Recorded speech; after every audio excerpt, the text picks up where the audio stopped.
Virus Corona. Un haut responsable de la santé réclame une commission d'enquête. Le docteur Wolfgang Wodarg est un spécialiste des poumons qui a travaillé pendant de nombreuses années pour le système de santé publique dans différentes académies. Il a travaillé pendant des années dans les domaines de l'épidémiologie et de l'économie de la santé. Il a reçu une bourse d'études à l'université Johns Hopkins de Baltimore, États-Unis, en 1991.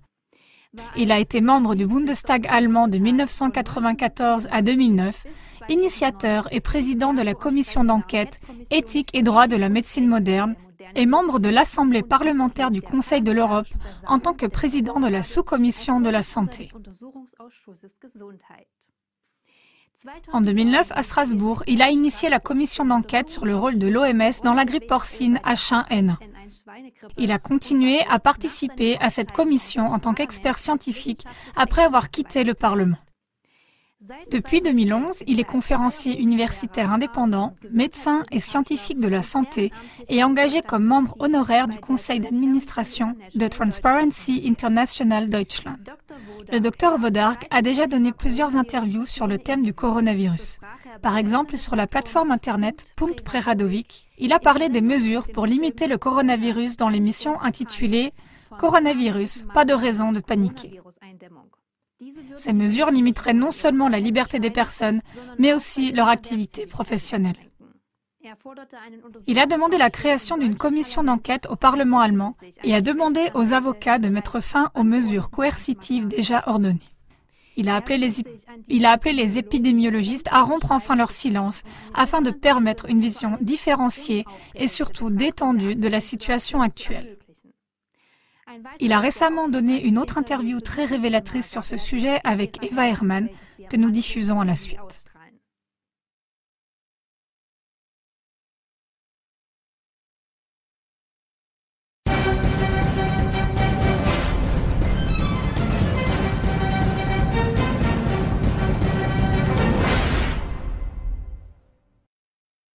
Hallo, guten Tag, meine Damen und Herren. Bonjour, mesdames et messieurs. Nous avons une grande fièvre de coronavirus dans le monde entier. Il y a beaucoup de panique, beaucoup d'agitation en ce moment sur cette terre, non seulement en Allemagne, mais pratiquement partout. Il existe de nombreux rapports qui font peur aux gens. C'est d'autant plus important qu'on entende aussi des contre-voix. Des contre-voix qui ont en effet un effet apaisant au début, du moins en ce qui concerne le virus. En ce qui concerne tous les phénomènes concomitants dans le monde, il y aura encore de nombreuses conséquences qui continueront à nous tenir en haleine. J'aimerais souhaiter la bienvenue au Dr Wolfgang Wodarg, qui n'est pas dans le studio, mais sur Skype depuis la Grèce. Bonjour. Hallo, guten Tag. Dr Wodarg, vous avez un CV qui est très long, vous êtes spécialiste des poumons, expert en épidémiologie. Vous avez travaillé pendant de nombreuses années dans de nombreuses académies de santé publique et de médecine du travail à Berlin. Vous avez travaillé principalement dans les domaines de l'épidémiologie et de l'économie de la santé pendant de nombreuses années. Vous avez aussi surtout reçu une bourse de la célèbre université Johns Hopkins de Baltimore pour ces domaines. Vous avez été médecin maritime, médecin de port. Vous avez des spécialités, médecine interne, hygiène, médecine environnementale. Vous avez longtemps travaillé comme officier de santé publique, comme maître de conférences dans les universités et les instituts universitaires de technologie. Je dis cela pour que le public sache également qu'en tant qu'expert, vous ne pouvez pas simplement être mis de côté. Vous êtes également actif au niveau politique depuis longtemps. En tant qu'homme politique du SPD, vous avez été au Bundestag et vous avez également été au Parlement européen. Les thèmes de l'éthique, de la santé et de l'hygiène ont été abordés à maintes reprises. Et ce qui se passe actuellement, nous voyons beaucoup de panique dans le monde. Est-ce éthiquement correct et approprié pour vous? Ou comment voyez-vous ce débat de panique en ce moment?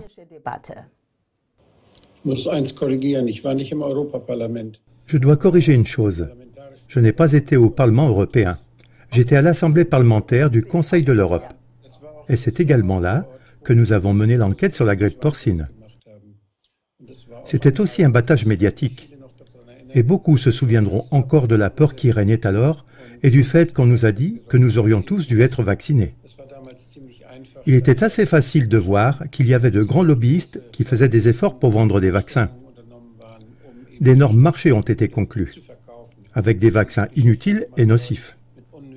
Ce que nous voyons a débuté en Chine.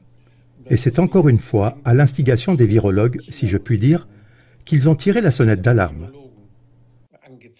Les virologues sont des personnes qui s'occupent de très petits êtres vivants, de très petites particules. Il y en a beaucoup, beaucoup de différents. Et ils se multiplient énormément.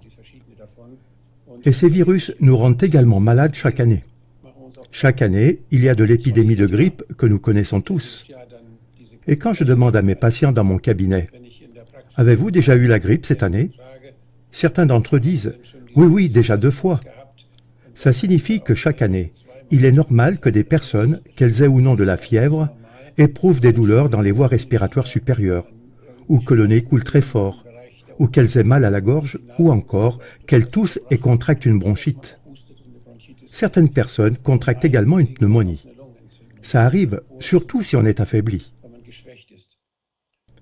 Et ce que nous avons vécu maintenant, ce qui se passait en Chine, nous l'avons observé ici depuis l'Europe, et nous n'avons pas vraiment remarqué que c'était en quelque sorte spécial pour nous. Il n'y a pas eu plus de cas. Il y a ce suivi régulier des maladies respiratoires aiguës. De nombreuses pratiques médicales sont concernées. Ils signalent chaque semaine s'il y en a plus ou moins, et cette année, ça a été tout à fait normal. Dans l'ensemble, il n'y a pas plus ou pas moins de cas que les années précédentes. Oui, peut-être. Et c'est pourquoi les chiffres ne sont pas si élevés, parce que ces cas tombent tous sous le coup du coronavirus maintenant, parce que ce sont des symptômes similaires. Est-ce possible? Il s'agit de maladies respiratoires aiguës. Et ce sont tous les agents pathogènes qui font cela, ils sont dedans. Les coronavirus ont toujours été impliqués avec 5 à 15%. On peut le calculer. Les coronavirus ont toujours été co-responsables de notre grippe. En général, il ne s'agit pas d'un seul type de virus, mais généralement de 2 ou 3 qui en profitent et se multiplient ensuite.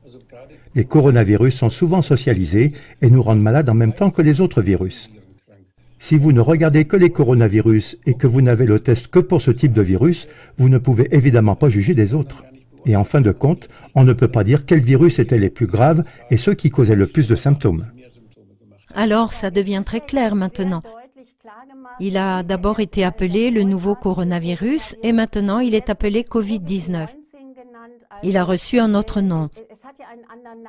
L'ont-ils obtenu à partir de cette famille générale de coronavirus? Est-il différent ou ne peut-on pas le distinguer du tout?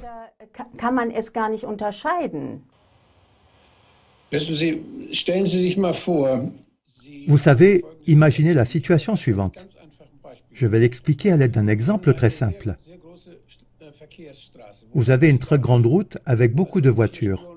Elles font donc des allers-retours sur 4 ou 6 voies. Et vous fermez les yeux et laissez 1 millier de personnes traverser la route les yeux bandés. C'est dangereux. Alors disons, 100 personnes mourront dans la circulation routière. Et vous comptez cela, puis vous mesurez que chaque année ou chaque fois que vous recommencez, tant et tant de personnes mourront à nouveau. C'est aussi un peu comme la grippe. C'est dangereux en cette période de l'année. Mais jusqu'à présent, nous ne nous sommes pas souciés de savoir si ces personnes sont écrasées par des camions, des motos, des voitures, des breaks et par quel type de voiture. C'est ce que nous faisons avec les virus maintenant. C'est dangereux pendant la saison froide. Et il y a beaucoup de virus différents. Comme il y a différentes voitures sur cette route dangereuse que vous feriez mieux de ne pas traverser. Et cela n'a pas vraiment d'importance. Car s'il y a plus de place pour un type de virus ou si nous éliminons un type de virus maintenant par la vaccination, comme nous le faisons pour la grippe, alors nous avons vu qu'il y a plus de place pour les autres virus. Et puis le danger n'a pas changé, il reste le même. En d'autres termes, ce n'est pas nécessaire et cela nous distrait énormément de mesures beaucoup plus importantes, si nous nous occupons maintenant des différents types de virus. C'est ce que font les virologues, ils en vivent. Et puis ils fabriquent des vaccins et veulent les vendre. Ils font des tests et en tirent de l'argent, et ces virologues sont importants. Mais en fin de compte, ça ne change pas la fréquence globale de la maladie virale. Et cela se voit dans les pratiques sentinelles d'une part. On le voit aussi dans les décès. C'est vrai, la grippe est dangereuse, quel que soit le virus qui nous attaque. Chaque fois, chaque année et à chaque saison, plus de personnes meurent pendant la saison de la grippe qu'en été, par exemple. Il y a une telle vague à chaque fois, et la surmortalité de cette année n'est pas plus importante que celle des années précédentes.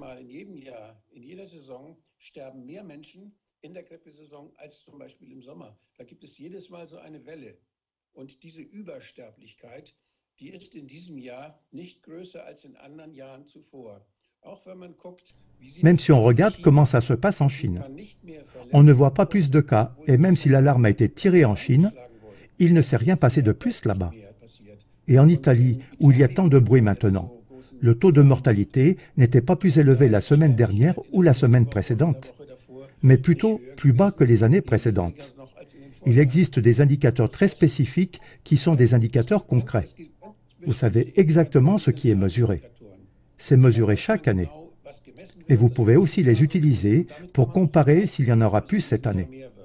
Et ces indicateurs montrent qu'il n'y en aura pas plus cette année. Oui, donc vous dites que les indicateurs montrent que cette année, il n'y en aura pas plus. Cela inclut-il les cas de coronavirus officiellement déclarés de personnes infectées et de personnes décédées? Vous savez, le rapport entre les virus influenza mesurés et les virus à effet corona mesurés est ici en Allemagne d'environ 1 pour 20. Cela signifie une part de virus corona et 20 parts de virus influenza. Mais c'est seulement parce que l'influenza est plus testée. Ce que nous observons actuellement n'est pas le nombre de cas de grippe ni le nombre de cas de coronopathie liés à cette grippe. Ce que nous mesurons, c'est le nombre de tests que nous faisons. Et puis, bien sûr, chaque fois que nous faisons des tests, nous avons aussi des coronavirus dedans. Et ce ne sont pas d'autres résultats que ceux qu'on pourrait effectivement attendre. Nous savons qu'il existe 5 à 15% de virus à effet corona. Et si nous faisons 100 fois le test, nous avons 15 cas. Et si nous testons 1000 fois, alors nous avons 150 cas. Et si nous testons 10 000 fois, alors nous avons le nombre correspondant. Cela signifie que plus nous faisons de tests, plus nous trouvons de virus à effet corona, bien sûr. Et nous comptons cela et nous sommes très excités, mais nous n'avons jamais compté auparavant. Néanmoins, c'est vrai. Madame Merkel, la chancelière allemande, a déclaré sans aucune émotion, presque incidemment, que 60 à 70% des citoyens allemands seraient infectés par ce coronavirus. Ce serait bien sûr un peu trop pour une grippe normale, n'est-ce pas? Non, c'est comme ça. Si vous êtes régulièrement confronté à cette épidémie de grippe et on compte quel pourcentage de la population est tombé malade cette semaine, et parfois, c'est 5, parfois 3, parfois 8% qui sont tombés malades cette semaine même. Si vous vous renseignez auprès de votre entourage, écoutez, « Oh, je l'ai ou je viens de l'avoir ». C'est environ 5%, jusqu'à 8% parfois dans le pic de l'épidémie. Et quand une grippe dure 3 semaines, vous en avez déjà 3 fois 8%, car de nouveaux cas arrivent chaque semaine.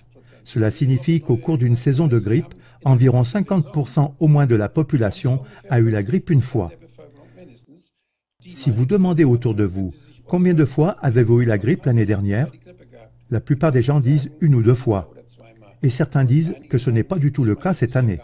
Cela varie beaucoup et c'est pourquoi il arrive qu'en une saison de grippe, 70% de la population attrape la grippe, souvent avec de la fièvre et des symptômes désagréables, de la toux et tout ça.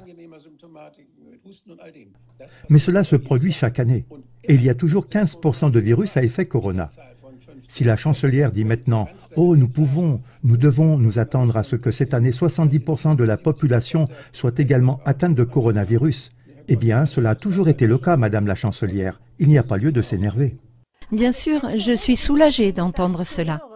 La question suivante est cependant de savoir, quand nous voyons maintenant les nombreuses images de panique en provenance de Chine en janvier et février, qui nous ont tous rendus ici très inquiets. Tout cela se poursuit en Italie également, avec un personnel médical complètement débordé et surchargé.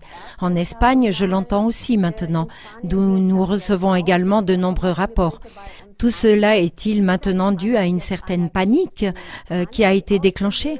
Y a-t-il tant de gens qui courent chez le médecin en ce moment? Attendez, il y a d'autres raisons à cela. Vous savez, la grande entreprise Roche vient de recevoir l'approbation d'un test et est heureuse de mettre à disposition des millions de tests. Ces tests sont totalement inutiles, mais Roche voudra certainement les vendre et s'assurera que la panique persiste afin que les gens puissent faire le test. Il y a donc des dynamiques qui conduisent ensuite à une amplification de l'ensemble. Il y a des intérêts derrière tout cela. Un virologue est bien sûr important. Il veut avoir de l'argent pour son institut. Il veut rester en contact et il veut aussi être très important en tant que conseiller de la chancelière. Il peut l'être, mais ce n'est pas suffisant. Par rapport à ce problème, il faut avoir une vision plus globale de ce qui se passe dans la population. Et c'est ce qui manque. Il n'y a pas assez de personnes qui se préoccupent normalement de la fréquence des maladies, qui peuvent la comparer, qui peuvent la relier à des valeurs normales, pour que l'on puisse dire qu'il y a quelque chose de vraiment spécial ou que c'est ce qu'on connaît tous les ans. Et c'est ce qui me manque énormément maintenant. Et je me demande tout le temps qui alimente ce battage médiatique tout le temps et tout le temps. Qui a intérêt à cela? De quoi s'agit-il? Les gens ne sont pas plus malades ni plus gravement malades que toutes les années précédentes. Mais ce que je me demande à propos de tous ces développements, c'est que nous avions publié quelques rapports, certainement, c'était Epoch Times, qui rapportait des faits assez concrets. C'est du moins ce que nous constatons. Et ils avaient rapporté un rapport selon lequel en Chine, les crématoriums fonctionnaient 24 heures sur 27, c'est-à-dire 24 heures, 7 jours sur 7, et devaient embaucher du nouveau personnel. Ils ont même mis en place des crématoriums mobiles. Qu'est-ce qu'ils ont brûlé s'il n'y avait pas un nombre excessif de personnes qui auraient pu mourir?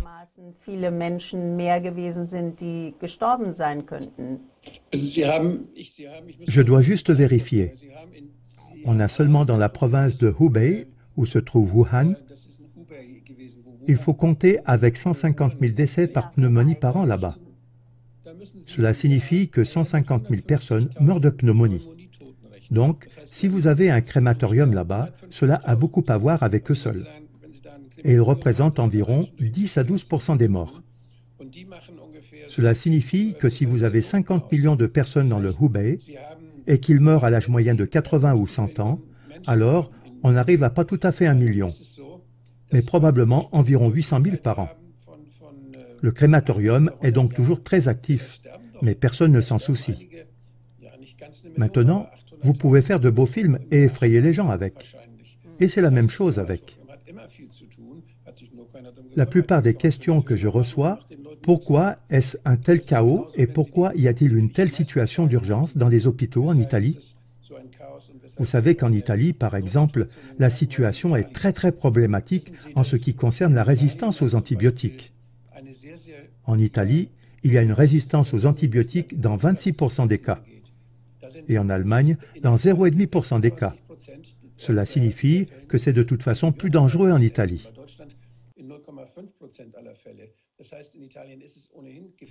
Les infections nosocomiales, c'est-à-dire les infections que vous ne contractez qu'à l'hôpital, parce que les germes sont plus fréquents à l'hôpital, il y a tous les malades qui apportent ces germes avec eux, elles sont très élevées.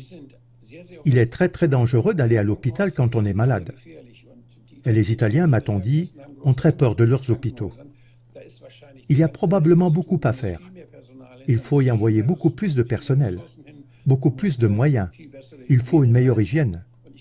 Et je pense que les médecins là-bas, ils sont heureux de recevoir enfin un peu d'attention, afin que davantage de moyens soient enfin consacrés à ces soins de santé en Italie. Je le leur souhaite, mais il n'y a pas plus de morts en Italie. D'accord. Pensez-vous, et je veux répéter brièvement la question, pensez-vous que ce battage médiatique en Europe est dû au fait que de nombreuses personnes, même âgées, prises de panique et qui peuvent déjà être diminuées dans leur santé, courent rapidement chez le médecin, à la clinique, et que bien sûr cela aggrave les choses? Bien sûr, vous pouvez faire quelque chose de bien pour la population grâce à ces mesures qui font maintenant partie de toutes ces tentatives. Beaucoup de mesures ont été prises. Les gens sont informés, certes parfois mal informés, mais ils ont peur et vont ensuite chez le médecin ou cherchent une aide médicale. Cela cause bien sûr des engorgements et des situations d'urgence dans les hôpitaux. Et par conséquent, les personnes qui n'en ont pas vraiment besoin peuvent simplement aller chez le médecin parce qu'elles ont peur. D'autres facteurs supplémentaires jouent un rôle lorsque vous commencez à compter.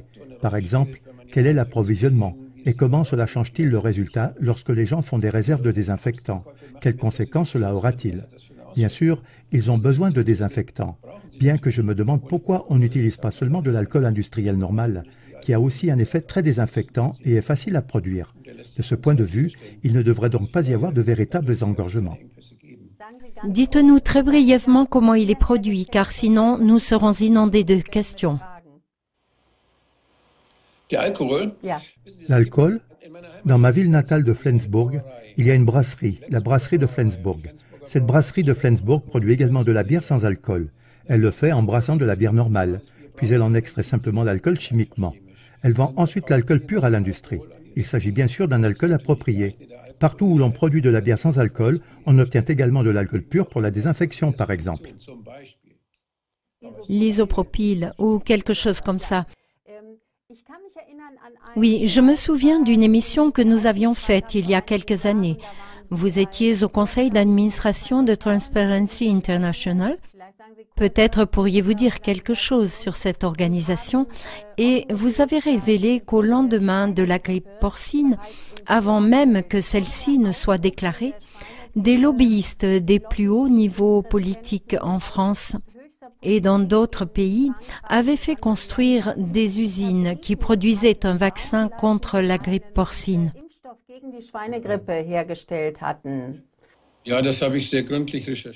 Oui, j'ai fait des recherches très approfondies à ce sujet. À l'époque, il y a eu la grippe aviaire en 2005. Et c'est la raison, le SRAS était encore plus rapide, pour laquelle l'Autorité mondiale de la santé a été pratiquement confrontée à la tâche d'élaborer des plans pour ce qu'ils appelaient des pandémies. C'est-à-dire qu'un certain agent pathogène se répand dans le monde et rend les gens très très malades. Beaucoup en meurent et c'était une situation d'urgence qui se présente. À l'époque, ces plans ont été élaborés et les grands fabricants de vaccins ont ensuite signé des contrats avec les différents États nationaux. Si une telle pandémie était déclarée par l'OMS, ils produiraient le vaccin très rapidement. Ils construiraient des usines supplémentaires et cela se ferait très vite. Ces préparatifs ont bien sûr été financés par l'État. Ils ont reçu beaucoup d'argent, mais quand aucune vague sérieuse n'est arrivée, aucune véritable pandémie, ils en ont créé une et ont fait un battage médiatique fou, de sorte que les gens ont été terrifiés et que l'OMS a participé. L'OMS a alors déclaré une pandémie. Elle l'a déclarée parce qu'elle faisait des calculs mathématiques simples. Elle a simplement dit « Oh, il y a un nouvel agent pathogène ». Un nouvel agent pathogène, soi-disant, bien qu'il ne soit pas du tout nouveau. Un nouvel agent pathogène qui pourrait être très dangereux, qui se répand très très rapidement. Après coup, on a avoué que cet agent pathogène était déjà détectable partout chez les gens et que même beaucoup d'entre eux avaient déjà des anticorps contre lui. C'était une énorme panique à l'époque et cette panique a été créée pour que l'OMS dise ensuite « Oh, maintenant la pandémie est là ». Et pour qu'ils puissent dire cela, ils ont dû supprimer 2 critères d'urgence. Premièrement, qu'il s'agissait de maladies très graves, ce n'était pas le cas à l'époque, et deuxièmement, que beaucoup de personnes en mouraient. Ils ont simplement supprimé cela de la définition. Et puis la pandémie était là. Alors on disait, c'est un nouvel agent pathogène. Il se répand dans le monde entier. Et chaque année, ça se répète. Cela signifie donc que le nouvel agent pathogène n'a pas à être dangereux. Une pandémie signifie que la chose se propage dans tous les pays, donc toutes les mesures d'urgence sont déjà en place. Oui, oui. Nous avons déjà dit qu'à l'époque, au Conseil de l'Europe à Strasbourg, c'était déjà clair. Tout le monde a été surpris par les propos de l'OMS, car il ne s'agit que d'un nouvel agent pathogène qui se répand dans le monde entier. Alors, nous avons une pandémie chaque année, car c'est ce que font les virus. Les virus doivent changer tout le temps. Les virus sont toujours nouveaux parce que les virus qui existent déjà, les virus que nous avons déjà rencontrés l'année dernière, ils ne peuvent plus nous rendre aussi malades parce que nous sommes déjà immunisés contre eux. Cela signifie que les virus doivent toujours changer. Il existe de nouveaux sous-types de virus chaque année et ils se répandent dans le monde entier. C'est-à-dire que chaque année, de nouveaux virus se répandent dans le monde. Dr Wodarg, excusez-moi, j'espère que nous pourrons faire tout l'enregistrement. C'est pourquoi je suis un peu pressée par le temps. Veuillez m'excuser. Mais nous avons maintenant des conditions différentes, à savoir que nous avons une restriction de liberté à l'échelle mondiale. Les gens sont enfermés dans les villes, les magasins sont fermés, le système financier et le système monétaire mondial sont sur le point de s'effondrer ou sont déjà en chute libre. En d'autres termes, ces mesures ont ici une portée bien plus grande que jamais. Je voudrais revenir sur une chose. Vous dites que l'OMS a simplement changé la formulation, la définition d'une pandémie, ce qui est toujours le cas aujourd'hui. En même temps, lorsque ce coronavirus a éclaté en janvier, la Chine a été le premier pays où ce virus a été officiellement identifié. Puis ensuite la Chine, le gouvernement communiste chinois, s'est approché de l'OMS relativement rapidement et a dit que nous avions maintenant une urgence à laquelle l'OMS a réagi relativement rapidement. Cette même pandémie a pris un peu de temps, mais la panique était en marche.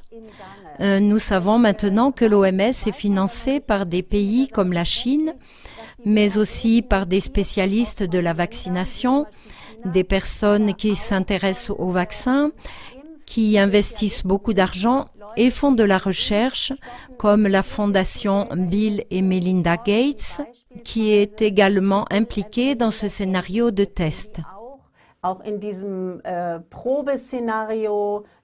C'était l'exercice en 2001 à New York et le 18 octobre 2019 où une simulation de pandémie de coronavirus a eu lieu. Et comme je l'ai dit, Bill Gates finance également l'OMS avec de très grosses sommes d'argent. Y voyez-vous un lien d'intérêt? Oui, ces fonds sont pour la plupart réservés et ce n'est pas normal. Cela signifie que si quelqu'un investit dans l'OMS, il a certaines attentes et qu'il influence ce qui s'y fait. Il influence l'occupation des postes qui y sont attribués. Et il y a de très forts conflits d'intérêts qui surgissent parce que les pays ne donnent tout simplement pas assez d'argent de leur propre chef, les États nationaux, pour que l'OMS continue de fonctionner et soit opérationnelle. Sans ces fonds industriels, sans ces fonds de fondation et sans les fonds volontaires que certains États donnent parce qu'ils veulent les utiliser pour promouvoir leur économie de la santé. Certains États fonctionnent comme une machine à blanchir l'argent de l'industrie lorsqu'il s'agit de financer l'OMS. En d'autres termes, ce sont tous des fonds mal gérés. Il s'agit de fonds destinés à des projets spécifiques et c'est cela qui pose problème, car cela conduit toujours à des conflits d'intérêts. L'OMS n'est pas libre de voir où le besoin est le plus grand, où nous devons y répondre. Mais l'OMS s'occupe de ce pourquoi elle reçoit de l'argent, et cela pose problème.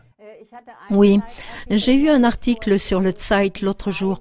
Le Zeit est un organe médiatique politiquement correct qui avait écrit en gros titre que Bill Gates était le chef secret de l'OMS.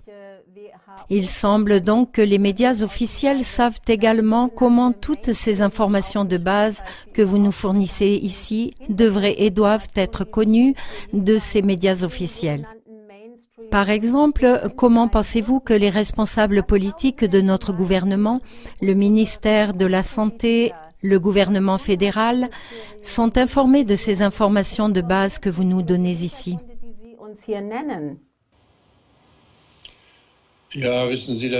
Oui, vous savez, c'est très difficile.